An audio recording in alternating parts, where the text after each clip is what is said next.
Hello बच्चों, जैसा कि आपको मालूम है कि आपका 9th क्लास का सिलेबस पूरी तरह से चेंज हो चुका है और नए सिलेबस के मुताबिक जो पहला जो चैप्टर है वो है हिंदू मुस्लिम और उसके जो शायर हैं वो हैं तिलोक चंद महरूम। महरूम इनका तखल्लुस है और इनकी जो पैदाइश है वो 1887 ईस्वी की है और इनका इंतकाल 1966 का है, इसलिए इनका दौर हम मानेंगे 1887 से 1966। तो आइए बच्चों, हम शुरू करते हैं। तिलोक चंद महरूम।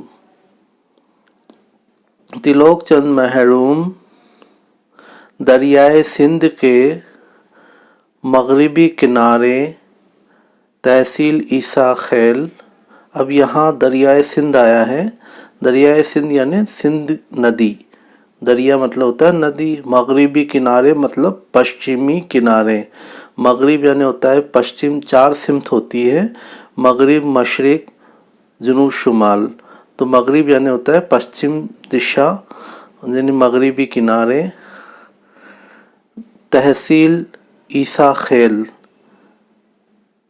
ज़िला मियांवाली में पैदा हुए। ये जगह का नाम है ईसा खेल, तहसील है और ज़िला मियांवाली है, वहाँ इनकी पैदाइश हुई। वहीं इब्तदाई तालीम पाई और वहीं पर इनकी शुरुआती तालीम हुई। इब्तदा से मतलब है शुरुआती। फिर बीए की सनद हासिल की, सनद मतलब डिग्री।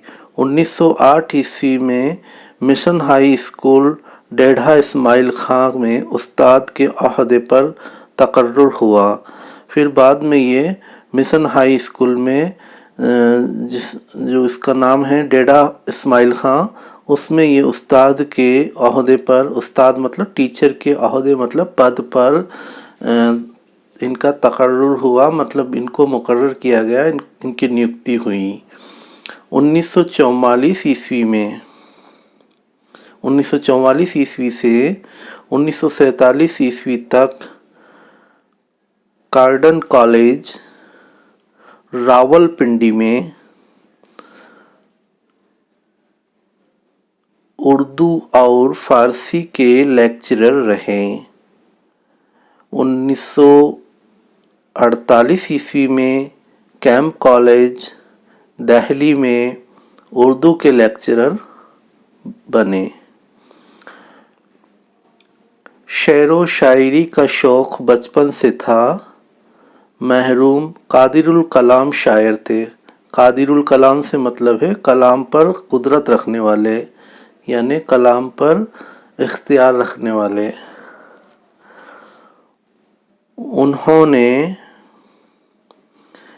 कई शायरी असनाफ में अपनी सलाहियतों का इजहार किया।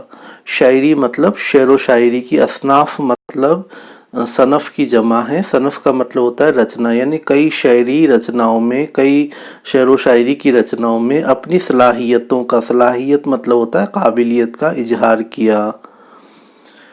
उनका कलाम रुबायात महरूम गंजे माइनी के नाम से शाये हो चुका है। शाये होने का मतलब है छप चुका है, पब्लिश हो चुका है।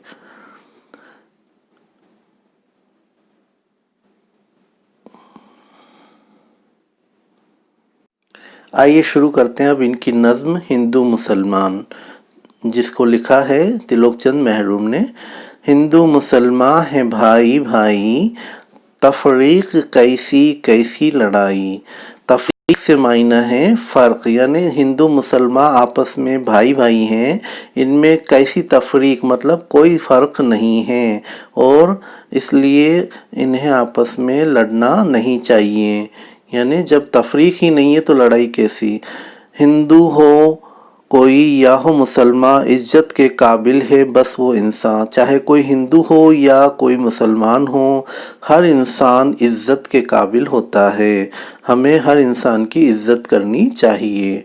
नेकी हो जिसका कारे नुमाया, औरों की मुश्किल हो जिससे आसान।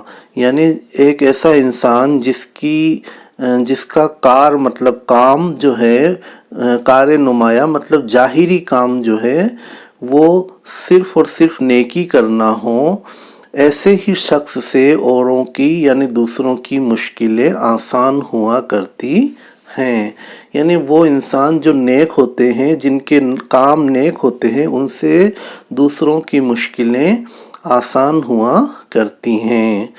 अब नेक्स्ट जो पेज है उसमें शायर ये कहता है कि हर एक से नेकी सबसे भलाई, हिंदू मुसलमान सब भाई भाई, यानी सब भाई हैं, इसलिए हमें हर एक से नेकी और भलाई का बर्ताव करना चाहिए।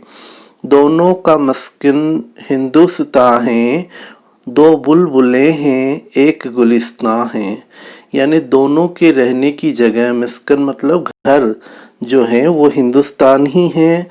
जिस तरह से एक गुलिस्तां मतलब एक बाग के अंदर दो बुलबुलें रहती हैं, उसी तरह से हमारी दोनों कौमें हिंदू और मुस्लिम एक ही घर यानी हिंदुस्तान में रहती हैं। एक सरजमी है एक आसमां है, दोनों का यकजा सूदो जिया है। यानी जब हमारा एक ही घर है, हमारा एक ही वतन है, तो हमारी ज़मीन और आसमान सब एक ही हैं और एक ही जगह, यकजा मतलब एक ही जगह हमारा सूदो ज़िया मतलब फ़ायदा और नुकसान है। ना इत्तेफाकी आज़ारे जहाँ हैं, ना इत्तेफाकी से मतलब है मेल मिलाप ना होना। जब हम में मेल मिलाप नहीं होता यानी ना इत्तेफाकी होती है तो वो हमारे लिए आज़ारे जहाँ हैं। आज़ार मतलब तकलीफ़ दे है, जान को तकलीफ़ देने वाला है। मिलजुल के रहना है कामरानी। आगे शायर ये कहता है कि मिलजुल के रहने से हमें कामरानी या कामयाबी हासिल होती है। हिंदू मुसलमान कौमें पुरानी, क्योंकि हमारी कौमें जो हैं बहुत पुरानी कौम है। घर बैठे उर्दू की पढ़ाई जारी रखने के लिए हमारे YouTube चैनल रज़ाकी मुस्तफ़ाई चैनल को सब्सक्राइब करना ना भूलें।